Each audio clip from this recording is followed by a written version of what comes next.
¿Cómo están todos? Ok, qué bueno. Yo cada día más encachado.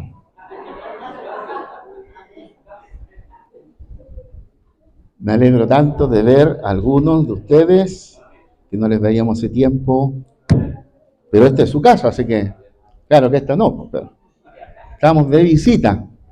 Ya para los que han pasado cerca de nuestra casa, van viendo que cada vez va tomando forma y va quedando menos, Gracias a Dios. El Señor siempre, siempre, siempre, siempre es bueno. Muy bueno. ¿Qué es? Yo me he preguntado esta semana, ¿qué es lo que Dios está haciendo en el pueblo? Después de empezar hace casi ya mes y medio con el tema, la serie sobre cuidando nuestro espíritu. La importancia de poner nuestro espíritu por sobre todas las cosas en primer lugar, reordenar las prioridades, y creo que cuando empezamos a hacer esto, Dios comienza a hacer algo. Estoy seguro que algunos de ustedes Dios lo está reordenando. Porque es imposible que la palabra de Dios no haga aquello por lo cual fue enviada. Y si de alguna manera nosotros nos oponemos a la palabra, sale peor, pues. Sale peor. Sale mejor colaborar. Y como dice la Escritura, hay que ser colaborador con Cristo. Somos colaboradores en el nombre del Señor. Por lo tanto, en la medida que vamos haciendo los ajustes que Dios nos está pidiendo, el dolor es menor. Y cuando nos resistimos, el dolor es mayor. Y Dios no va a dejar de hacerlo porque Él sabe que es lo mejor para nosotros. ¿Se recuerdan la palabra Ruth? Dios está mirando tu proceso de que ordenemos nuestras vidas, que hagamos los ajustes necesarios a tiempo, ¿no? A tiempo y fuera de tiempo, porque el Señor está empeñado en algo y Él no va a desistir. Por lo tanto, es mejor que nosotros nos pongamos en el terreno de la obediencia. Aprendamos a obedecer.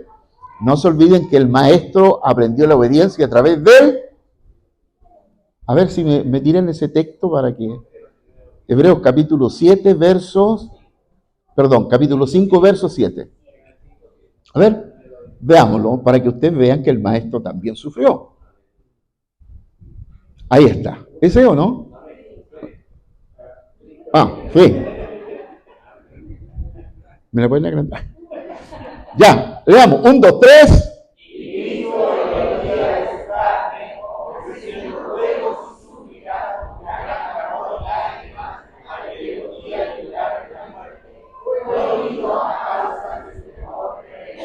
Ok. Ofreciendo ruegos y súplica con gran clamor y... Ya saben el camino, pues. Ya sabemos el camino cuando queremos obedecer a Dios. Y el apóstol Pablo en el capítulo 7 de Romanos dice que cuando nosotros queremos obedecer a Dios, salta en nosotros una ley contraria a la obediencia a Dios. ¿Se recuerdan capítulo 7? Que es la biografía de todos nosotros. Lo que yo quiero hacer para Dios, no lo hago. Y lo que no quiero hacer, eso hago. ¿No se parece a nosotros? Se parece a nosotros. Por lo tanto, llegar a ese nivel de quebrantarnos, que es el fin, el inicio, pero el fin también, de quebrantarnos a nosotros para que el Señor tome el control de todo. ¿Se recuerdan de esa mujer que quebró el frasco de alabastro? Y cuando se quebró ese frasco, ¿qué salió? Salió un perfume que Judas, que le tenía puesto el ojo, dijo, pero ¿para qué se desperdicia esto? Debiendo haberse vendido en 300 denarios, el sueldo de un trabajador de todo un año. Se quebra. ¿Y qué le dice el Señor? No me tendréis para siempre. Así que bendijo a esa mujer que quebró. Y queridos, nosotros somos ese frasco. Algunos necesitarán trizarse, otro quebrarse, para que salga perfume. Perfume agradable delante de Dios. Yo no sé qué perfume estamos ahora tirando para Dios. No sé si Dios hace así o hace, como dice el Salmo, el Señor respira ese holocausto, esa ofrenda llamada holocausto, que se quemaba completamente en el altar, no se podía tomar nada, todo se quemaba. ¿Y qué dice el texto? Que era olor agradable a Dios. Querido, allá vamos. No se resista. Vamos allá. Nosotros tenemos que convertirnos en una ofrenda de holocausto. Se nos va a quemar todo. Toda la carnalidad, toda la estructura de pensamientos de incredulidad, se tiene que quemar todo. Es que no va a quedar nada. Porque es la única ofrenda que era absolutamente para Dios. Había otra ofrenda donde se quemaba la mitad del animal, otra donde se sacaba la espaldilla del animal, etcétera. Habían diferentes ofrendas. Pero esta, el holocausto, era la ofrenda que le pertenecía totalmente a Dios. Y holocausto significa lo que sube. Lo que sube. Cuando llegó el día de la fiesta, capítulo 7 de Juan, no voy a predicar para decir que no lo busquen todavía, verso 37, 7:37 al 39, dice, llegando el día de la fiesta, el Señor dijo, el que tenga sed, venga a mí y beba. Ese día había una fiesta. Esa fiesta, venía el sacerdote, iba al frente del templo, había como una pileta.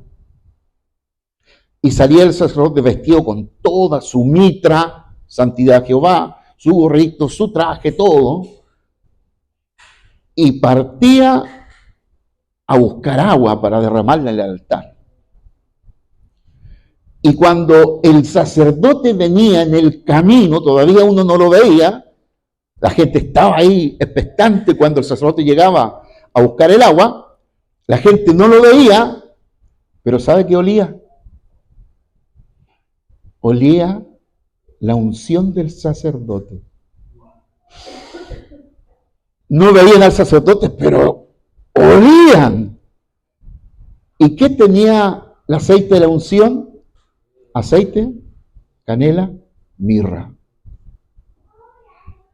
Ese aceite de la unción que le echaban al sacerdote de la cabeza hasta los pies, no solo lo dejaba con un aroma extraordinario, que a cuadras se podía oler el olor del sumo sacerdote.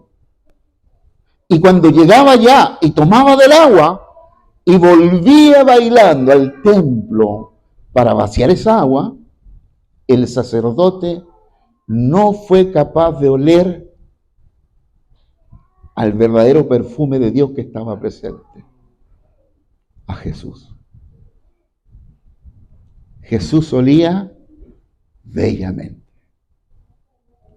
Era el olor del Padre.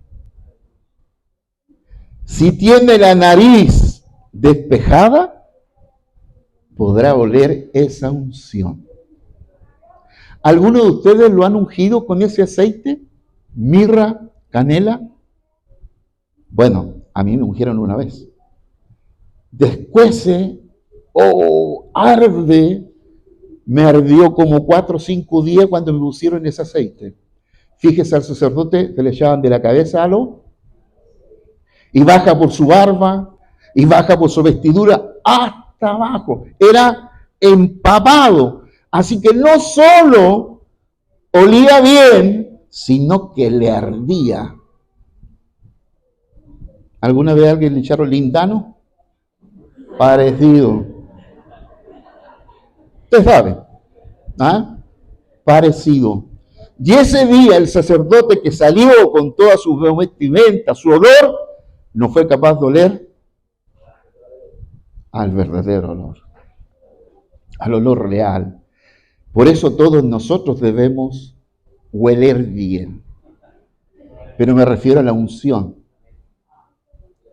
no al perfume.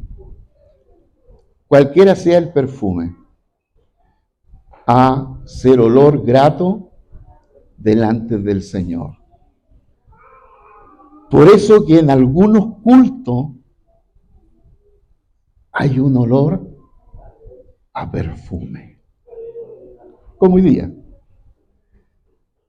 Hay un olor a perfume. Yo dije, ¿quién se echó perfume tan fuerte? Pero no el perfume de la tierra. El perfume de la gloria de Dios. ¿Sabía usted que la gloria de Dios tenía olor? Viene de la palabra kabot del hebreo y significa peso. Cuando la gloria de Dios viene en la alabanza, en la palabra, todos nosotros vamos a salir así como cansados, como pesados, porque la gloria de Dios nos aprieta para abajo. Y nosotros no tenemos la condición física, fisiológica para aguantar esa gloria. El día que aguantemos esa gloria, es porque vamos a estar en la gloria. Transformados a su imagen. Transformados a su imagen. Ese día vamos a aguantar la gloria de Dios. Si la gloria de Dios viene, y le vino a Juan en la isla de Pasmo, cayó como muerto. Pablo cayó del caballo, del camello, del burro, de lo que haya sido, cuando apareció el Señor en la luz, en la gloria. Pablo quedó ciego y tuvieron que llevarlo al lugar donde iba. Esto viene. Esto viene. Y en la medida que todos nosotros vamos siendo despertados, porque no se olviden, Dios está empeñado en despertar tu espíritu, está trabajando ahí, está poniendo todas las fichas de que tú despiertes y lo hagas a tiempo. Porque a destiempo uno pierde mucho. Bueno, tarde o temprano desperté, pero ya perdiste harto. Sino que despertemos nuestro espíritu a tiempo. Y Dios está mirando ese proceso. Va a usar situaciones, circunstancias, muchas cosas. Dios permite que estas cosas sucedan en nuestro entorno. Ya leímos que el Señor Jesús tuvo que ofrecer lágrimas, ofreció clamor, lágrimas, ¿cierto? Aquel que le podía oír, Dios te oye. Si clamas, Dios te oye, ofreciendo ruegos, súplicas y gran clamor y lágrimas. El Señor no oraba en silencio, como algunos budistas aquí en la iglesia oran, calladitos y para adentro. El Señor oraba con grito. Y si alguien orara con grito aquí, diríamos, este está medio fallado. ¿Qué pensaban los discípulos cuando escuchaban al Señor oír? Por eso dice que los dejaba ahí y se apartaba al tiro de una piedra. ¿Qué es lo que es un tiro de una piedra? 45 metros, 50 metros. Se apartaba el Señor a orar, porque cuando el Señor oraba, nadie más se podía concentrar. Gritaba, clamaba. Imagínese el peso del pecado que llevaba a la cruz. Y no solo el peso del pecado de la gente que vivía en la época, sino de todos los tiempos. Hasta llevó tu pecado. Hasta llevó tus cargas. Las mías también la llevó. El peso era tan grande, tan tremendo, que el Señor clamaba con lágrimas. Aquel que le podía alivianar la carga a su Padre. Y como compartía esa carga con el Padre, como bien se dice, cuando tú compartes la tristeza se divide, entonces llevas la mitad nomás. El Padre le ayudaba. Y lo oyó, dice el texto, y podía librarlo de la muerte, y fue oído a causa de su temor reverente. Porque orar es pedir a Dios que intervenga. Porque orar es decirle a Dios, yo no puedo. No orar es decir que yo soy Dios, que yo puedo. Porque el único que no ora, ¿quién es? Es Dios. Porque sobre Él no hay nadie más. Él es el Altísimo. No hay nadie más arriba de Él. Él no necesita orar. Pero nosotros dependemos de Dios. Dependemos que el Señor intervenga en nuestra vida. ¿Qué es la oración? La intervención de Dios.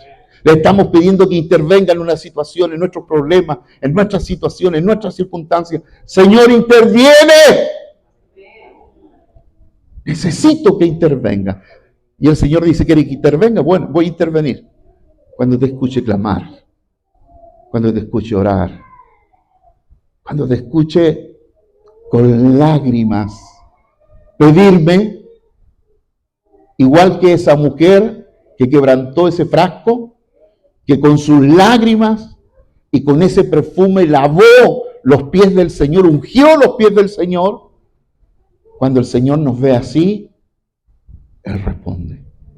Él no se hace el sordo. No, como dice el profeta Isaías, aunque este pueblo ore, clame y llore, no lo voy a escuchar. Porque llegó el momento que Dios quedó hasta aquí. No importa cuántas fiestas, lunas nuevas, días de reposo, cuánta ofrenda, cuánto holocausto ustedes hagan, ya me dejaron hasta aquí. No los quiero ni escuchar.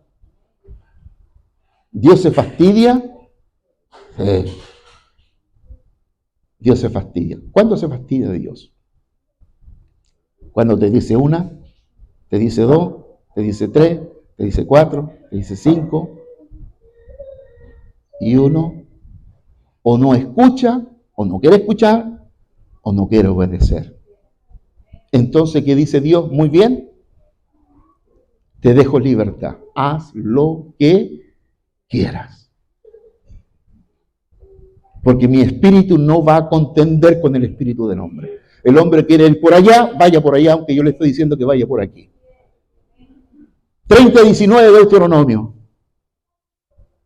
No se olviden de este texto, nunca. Dice, 1, 2, 3.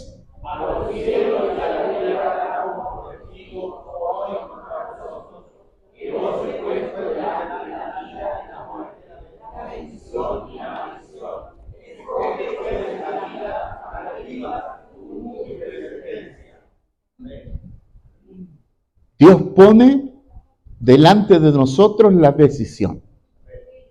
¿Y cuál es la recomendación de Dios? ¿Cuál es?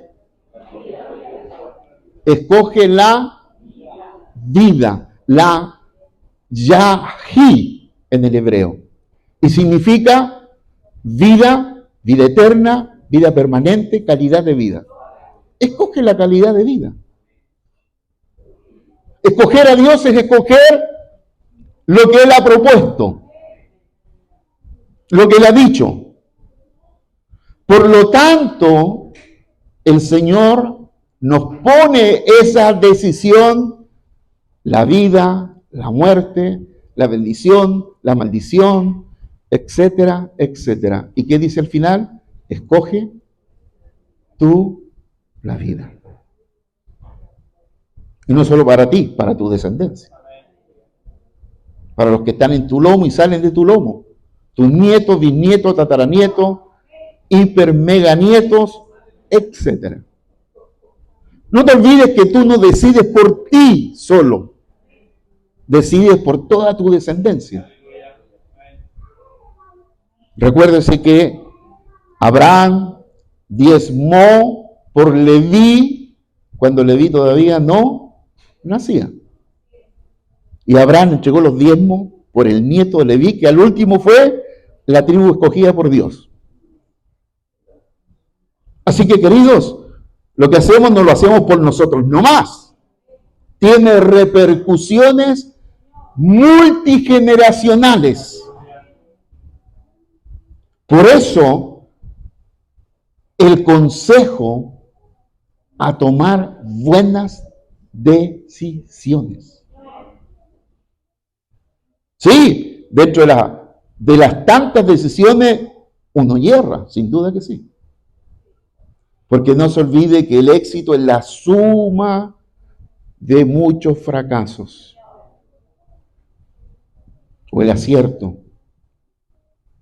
Pero somos llamados a pedir a Dios su intervención. Dios intervenga. Otro clamor más que nuestro espíritu debe ser uno: Señor, despierte mi espíritu. Despierta mi espíritu. Despierta mi espíritu. Voy por la calle, Señor, despierte mi espíritu. Despierta mi espíritu. Voy manejando, Señor, despierte mi espíritu. Para llegar a cumplir 5:17 de 1 Tesalonicenses, no lo pongan por si me equivoco, orad sin cesar. O con César también. Orar sin cesar. Pastor, ¿cómo vamos a orar? Así se ora sin cesar. Todo el día adentro. Despierta mi espíritu. Interviene. Haz tu obra. Estoy pelando las papas. Despierta mi espíritu. Despierta mi espíritu. Estoy haciendo clase en la universidad. Despierta mi espíritu. Despierta. Un clamor constante. ¿Cuál es el secreto de los grandes emprendedores? Perseverancia. La perseverancia dentro de nosotros despierta mi espíritu. Vas a educar tanto tu espíritu que después vas a ver que tu propio espíritu está permanentemente diciendo. Y te vas a despertar de repente diciendo: despierta mi espíritu. Porque educaste a tu espíritu. Lo educaste con la palabra de Dios. ¿No? Lo estás educando de igual manera como educamos nuestra mente para que nuestra mente no piense lo que quiere. La tenemos que educar. La tenemos que formar. Fíjese el texto que estamos mirando para profundizarlo un poquito más. Amós, capítulo 8. Bien. Versos. Bien. Por asociación. ¿Se acordó de Hechos 17, 11 y 12? ¿Cierto? Así que para los que dirigen, no solo hay que leer 17, 11, 17, 12 igual. ¿Ya? Porque el 12 es la respuesta de lo que ocurre en el 11. Que cuando todos nosotros hacemos lo del 11 y estudiamos la Escritura todos los días, vamos a ver a muchas mujeres y hombres venir a Cristo. ¿Sí? Venir a Cristo. Vamos a leer 11 y 12. 1, 2, 3.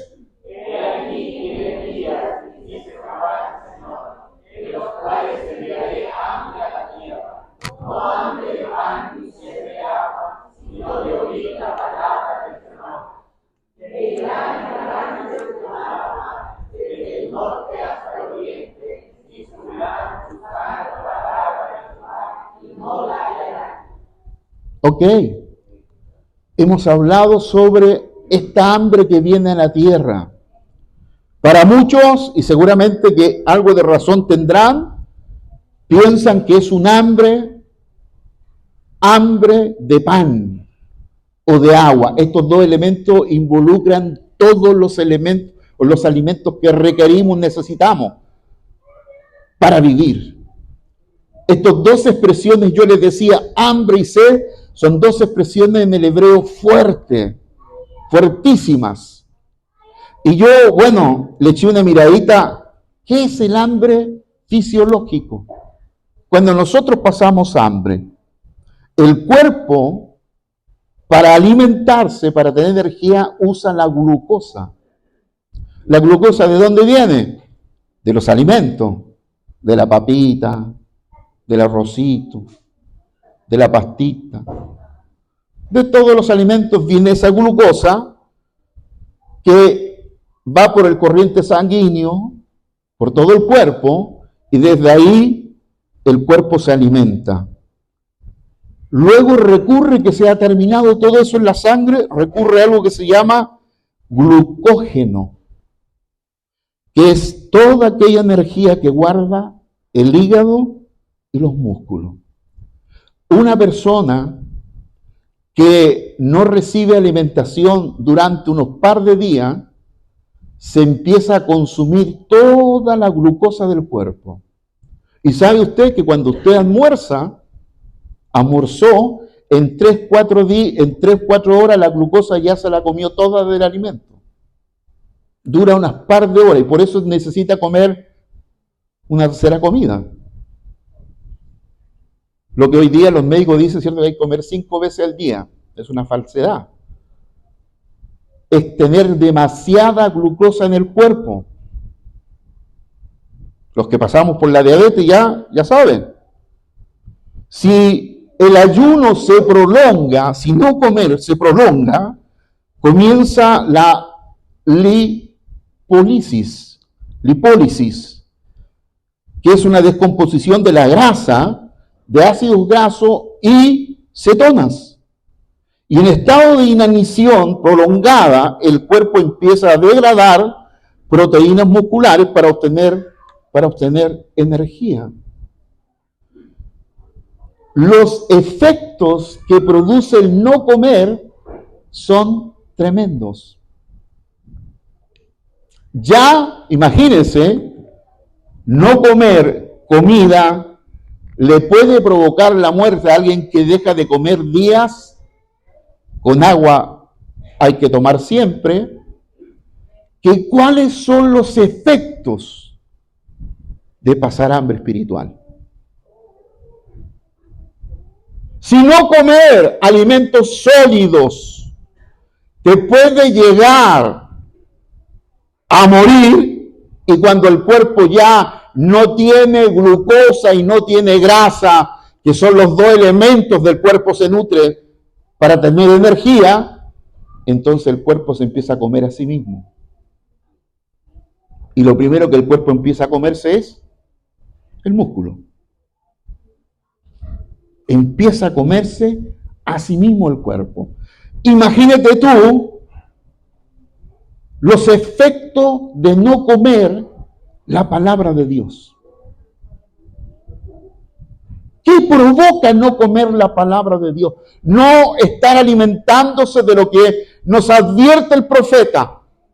Viene hambre. No de pan, no de agua, sino de la palabra de Dios.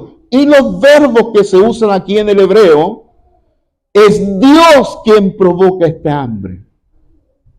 Es Dios quien está provocando el hambre en el mundo de su palabra. ¿Y qué dijo el Señor Jesús refiriéndose al Deuteronomio en Mateo 4:4? No solo de pan vivirá el hombre, sino de toda palabra que sale de la boca de Dios. Imagínense, ya es inicio de ministerio, el año de popularidad de Jesús, nos está poniendo simplemente que la vida de fe no se puede vivir solo con alimentos sólidos, que nos dejó el libro, la palabra de Dios, para que comamos de él. ¿Por qué no comemos de él? Porque todavía no tenemos un nivel de conciencia grande, profundo en nosotros, que nos haga sentir que el no comer de la palabra de Dios para alimentar nuestro espíritu nos abre a un montón de desventajas que nos puede producir la muerte espiritual. Lo primero que produce es la debilidad espiritual y nos pone vulnerable ante el pecado. Somos propensos a ser tentados en cualquier momento. No está la capacidad de decir no al pecado, no a la tentación, porque no hay fuerza espiritual, no hay palabra en nosotros. ¿Qué dijo el Señor Jesús, capítulo 15 del libro de Juan? Que mis palabras permanezcan en vosotros. Si mis palabras permanecen en vosotros, pedid todo lo que queráis y os será hecho. Os será hecho. Por lo tanto, dice Oseas 4:6, mi pueblo fue destruido porque le faltó conocimiento. Por cuanto desechaste el conocimiento, yo te echaré del sacerdocio. ¿Por qué el pueblo fue destruido? No hay palabra de Dios.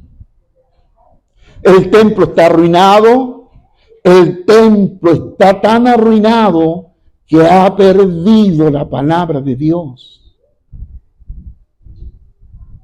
Que en los momentos de crisis, de situación que vive, no sale la palabra de Dios a enfrentar la crisis. Porque la palabra de Dios no está en nuestro espíritu. No ha permanecido. ¿Y sabes de dónde viene la palabra permanecer? Ahí, de tabernaculizar. La palabra de Dios, ¿qué hace? Provoca un tabernáculo en nosotros. Para que esa palabra se guarde en el tabernáculo. ¿Cuál era la única misión del tabernáculo y de los templos? Guardar el nombre de Dios. Para que el nombre de Dios sea guardado. ¿Y dónde está el nombre de Dios, querido, guardado en nosotros el día de hoy? En nuestro espíritu. Por lo tanto, el tabernáculo, el templo, que somos todos nosotros, del cual Pablo lo dice, capítulo 6 de 1 Corintios, verso 19, vosotros sois templo. Somos templo, ¿de qué? Del Espíritu Santo. Del Espíritu Santo. No somos cualquier templo. Somos templo del Espíritu Santo. Luego Jesús va a decir, Mateo 26:41, velad y orad para que no entréis en tentación. El espíritu a la verdad está dispuesto, pero ¿qué dice? La carne es débil. La carne es débil. ¿Qué otra de las cosas produce el hambre espiritual? Oscuridad espiritual. Pérdida de dirección y de propósito. Yo no sé cuántos de ustedes, pero a mí me ha pasado que cuando he bajado el nivel de oración, hay momentos que me encuentro que no sé qué hacer. Como que pierdo la dirección. Cualquier cosa que haga está bien durante el día. Y puedo estar perdiendo mi tiempo en cosas que no son importantes. Pero cuando me acerco a Dios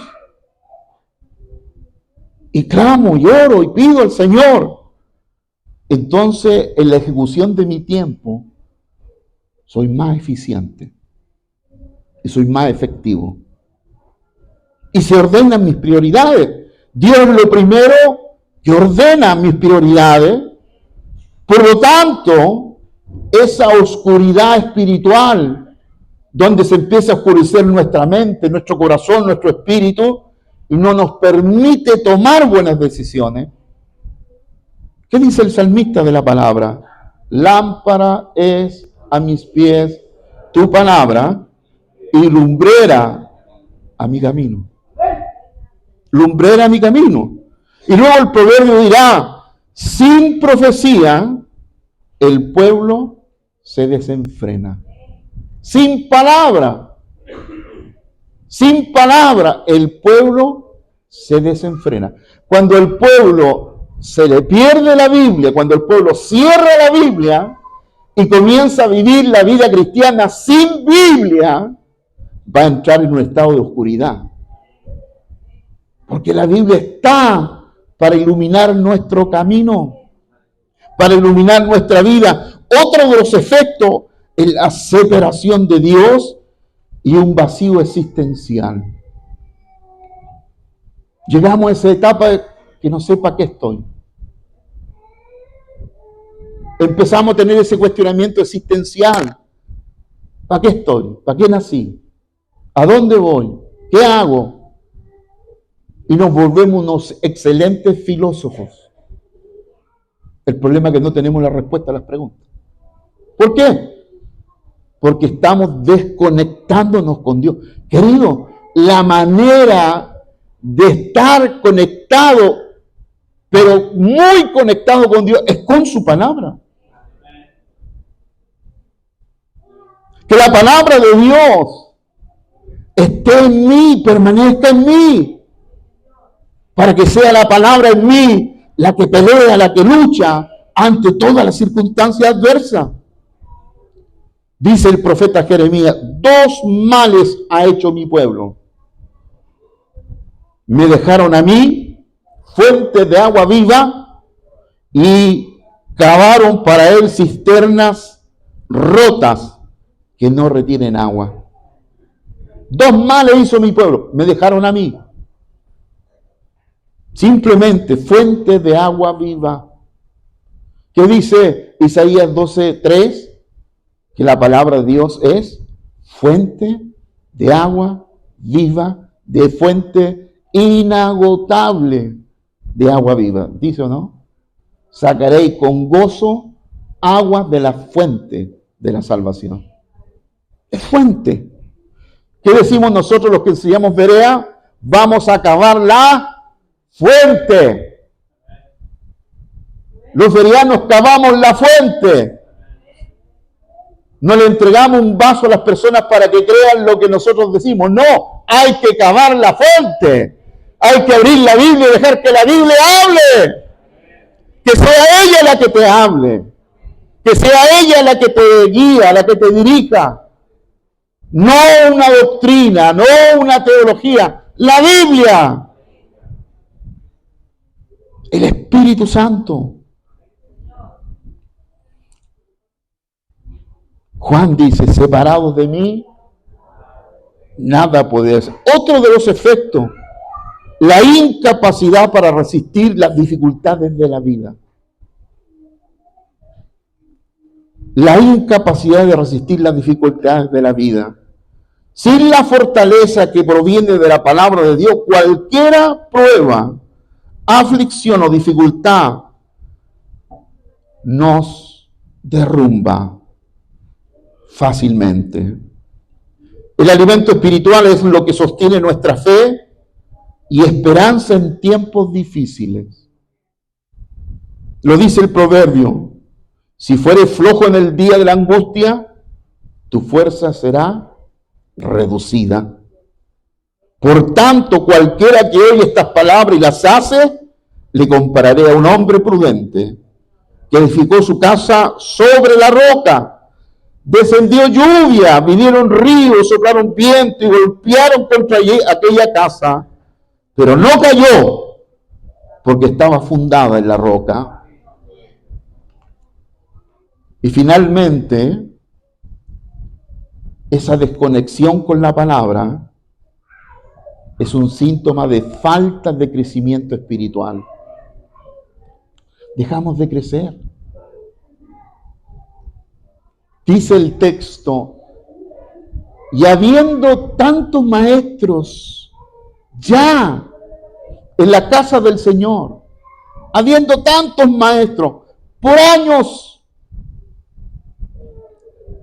sin comenzar a llevar un ministerio potente, con poder, con autoridad.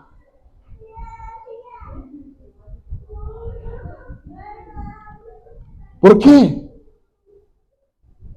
Porque dejamos de crecer.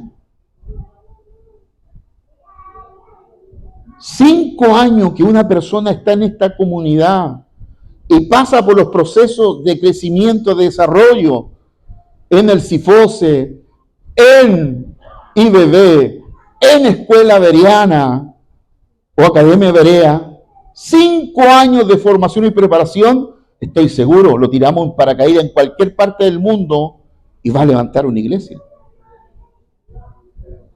Porque todos nosotros hemos entendido que no es la letra, es la palabra de Dios. Por eso insistimos los maestros permanentemente que enseñen la Biblia. Sí, la leyenda sirve, lo ayuda, pero hay que enseñar desde la Escritura. La misma Escritura nos debe dar la enseñanza, de tal manera que cuando tú enseñas una materia, todas las veces que le enseñas, 1 año, 2 años, 3 años, 4, 5 años, nunca le enseñarás igual. Nunca la vas a enseñar igual.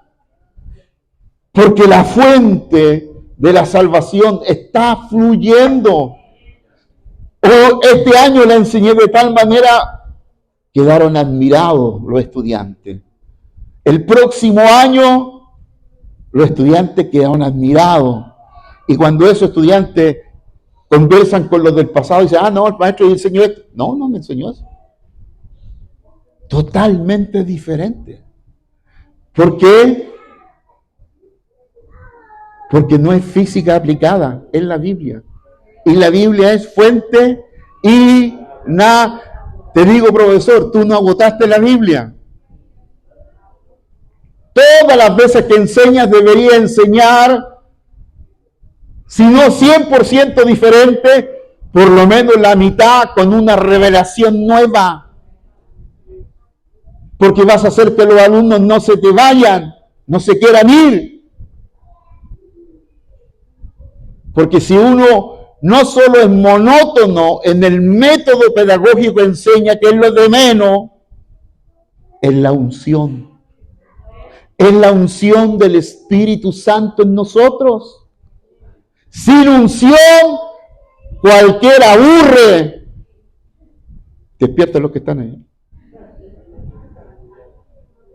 Pero cuando la unción del Espíritu está, nadie se duerme.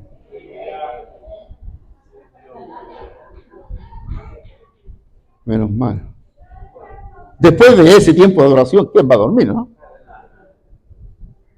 La unción del Espíritu Santo, hay que buscarla, clamar, orar, ayunar, hasta que sienta el toque de Dios y la unción de Dios sobre mí. Ese día ni tú te vas a aburrir de enseñar. Vas a querer enseñar. Vas a tener tantas palabras que tu problema será, ¿qué enseño? ¿Qué digo? Y no, ¿qué puedo decir? Porque la palabra de Dios ha permanecido. Sobre toda cosa busca la unción del Espíritu Santo. Métete, enciérrate 3 días con Dios y no salgas de ahí hasta que no salgas ungido. Y no salgas de esa pieza hasta que el que te va a buscar abras la puerta y se vaya de espalda, porque tu rostro resplandece. El que te fue a buscar decir, Dios estuvo con él, Dios estuvo con ella. Y de ahí en adelante tu caminar va a ser ungido con el Espíritu. El riesgo de muerte espiritual, queridos, es terrible. Yo he peleado con eso. Empecé mi tarea pastoral a los 19 años, siendo un muchacho. Me convertí a los 17, fíjese, en 2 años más de convertido ya era estudiante de un seminario y estaba a cargo de una iglesia en Temuco. No sabía ni leer ni escribir, pero yo sabía algo. Tenía que buscar la unción de Dios. Y oraba, y me levantaba 4:30 de la mañana en el instituto. Era el único que se levantaba a orar temprano. Luego llegó un amigo uruguayo, que hasta el día de hoy somos amigos, pastor en Brasil. Me empezó a acompañar y los dos oramos, hasta que vino Dios sobre nosotros. De ese día de los 19 años hasta ahora, los 64, mi amor por Dios nunca ha cambiado. La unción de Dios, cada día espero que sea mayor esa unción. Pero es búsqueda. Hay que buscar. Hay que llamar. Hay que... Señor, ¿estás ahí?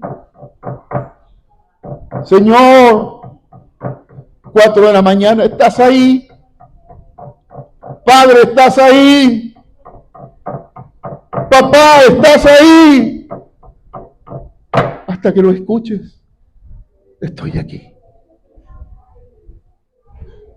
Y comiences un romance que no se va a terminar nunca con Él. De adorarlo, de amarlo, de servirlo, de entregarte totalmente en sus manos para que Él haga y te lleve donde Él quiere. Alguna vez pensé que me iba a morir en Corea, pues el pastor me invitó a vivir allá y me dijo: Marco, ya has vivido mucho en Chile, vive acá en Corea y ve venir al Señor de las nubes coreanas. El Señor no lo permitió.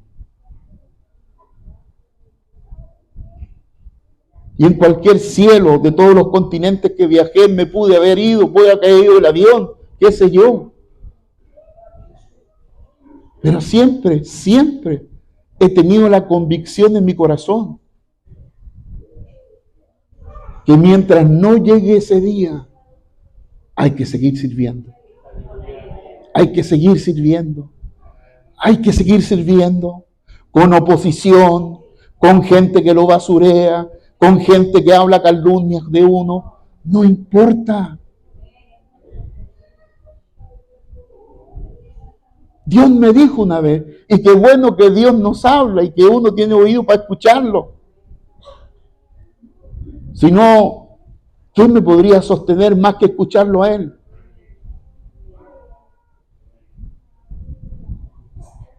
Y siempre Él me ha dicho, no te defiendas. A veces han habido páginas en las redes para basurearme. Y el Señor me ha dicho, no te defiendas. Soy yo el que te justifica. Esa unión, esa conexión con Dios nos permite pasar los momentos difíciles, las circunstancias adversas. Y ahora que he estado peleando con la salud física, agarrado, sostenido de Dios, para salir adelante, para que la palabra de Dios que ha estado tantos años en mí, venza la debilidad de mi cuerpo físico y salir y avanzar y caminar, siempre pensando en Dios, pensando en Él. ¿Hay algo mejor que servir a Dios? Yo podía haber sido ingeniero y haber conocido solo Argentina y Paraguay. Soy un humilde pastor que he conocido prácticamente todos los continentes y más de 50 países. Y le cuento un secreto. Dios pagó. Porque mi padre tiene billullo. Mi padre es rico. Yo siempre digo, ¿y usted de dónde? Yo soy un hijo acomodado de un papá rico. Claro, que me quedo ahí nomás, callado. Porque el papá que yo tenía en la tierra no era tan rico. Pero Dios, ¿a quién servimos? Y métaselo en la cabeza bien. El Dios que usted sirve tiene todos los tesoros de este mundo. Todos los tesoros. Recuérdese que usted es un siervo y una sierva de Dios. Y Dios le ha dado el trabajo para sostener su ministerio. Usted trabaja para sostener el ministerio que usted tiene. No es al revés. Porque usted tiene un ministerio de Dios. ¿Tiene dones? Entonces Dios le ha dado un ministerio. Cúmplalo, hágalo. Plante una iglesia, plante dos, plante tres. Gane a alguien. Llegue cada domingo con una, con dos, con tres, con cuatro, con 5 personas por las que ha estado clamando, orando, ayunando, pidiendo que Dios se les revele. Y usted llegue con toda esa gente al culto. ¿Cuándo realmente adoramos a Dios? ¿Cuando levantamos las manos y cantamos aquí? No, esa no es la adoración. Jesús lo dice clarito, capítulo 15. El que da mucho fruto. Y su fruto permanece. Es el que adora a Dios. Es el que adora al Señor. No digo que no sea importante adorar, cantar. Me encanta. Pero ese no es el fin. El fin es dar fruto. Y que ese fruto permanezca. Y eso significa oración, significa ayunar, significa buscar al Señor hasta que venga, regrese el novio a buscar a su iglesia. Queridos, pongan atención en eso. Dios ha comenzado, está trabajando insistentemente y vigilando nuestros procesos. Que sean procesos de crecimiento, de desarrollo.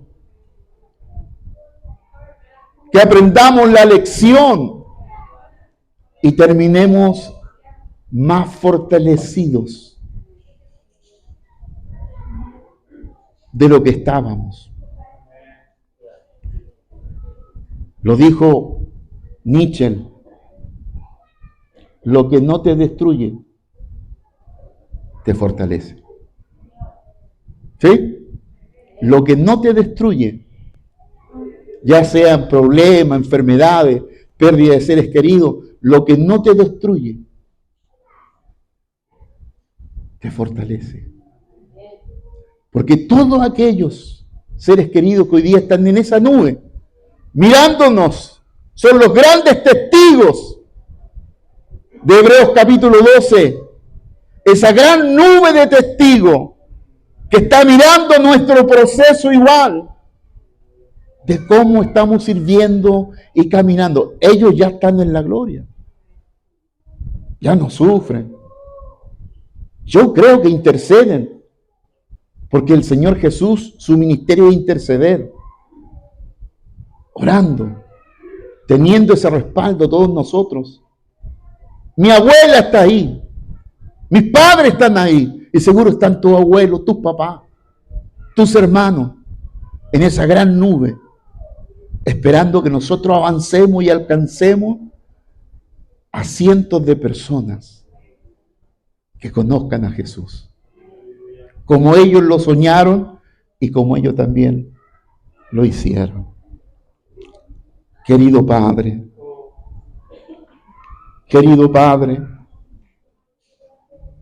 tú has puesto dos caminos delante nuestro, el camino de la vida y el camino de la muerte, el camino de la bendición y el camino de la maldición. Escoge la vida, escoge la bendición.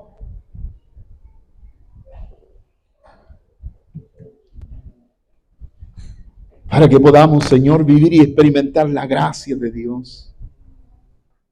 Oh Espíritu Santo, puedes levantar ese clamor en ti.